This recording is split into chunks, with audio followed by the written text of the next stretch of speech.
كوما، وانت جاي هات معدي طول عشان عاوزة امسح الشقة كلها.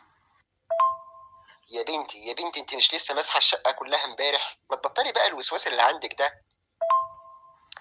لا يا كوما، الجو مليان بكتيريا عشان كده استحالة نخرج البلكونة خالص. انا اصلا من يوم ما عرفتك وانت موسوسه كده. فاكره يوم فرحنا عملت ايه؟ فاكره لما ضربت مصور الفيديو بالبوكس؟ حرام عليكي والله. اه يستاهل، عشان كان مراقبنا طول الفرح وبيمشي ورانا في كل حتة من اول البيوتي سنتر لحد البيت. ما هو طبيعي يا دولسيكا، طبيعي يمشي ورانا وقدامنا وجنبينا، ما هو ده شغله، ده شو بيعمل لنا شريط فرحنا يا ماما، بيعمل لنا فيديو فرحنا، حرام عليكي والله.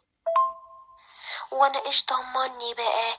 طب ما ممكن يكون بيودي صورنا وفيديوهات فرحنا للاعداء برا البلد مثلا. اعداء بره البلد ايه يا دولسيكا؟ اعداء بره البلد ايه اللي هيستهدفونا انا وانت يعني؟ هيرابونا ليه انا وانت على الاعداء اللي بره البلد مثلا؟ اسكت انت، اسكت، اصلا انت مش فاهم اي حاجة.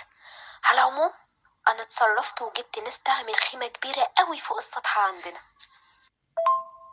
خيمة كبيرة فوق السطح عندنا؟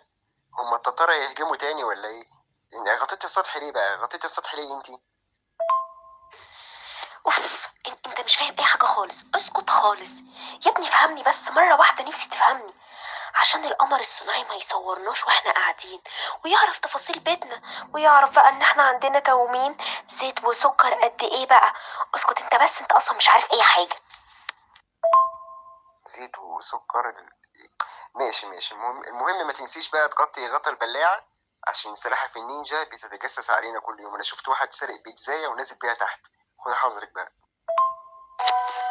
ايوه بقى، الله عليك، احبك كده وانت دماغك شغالة يا كوما.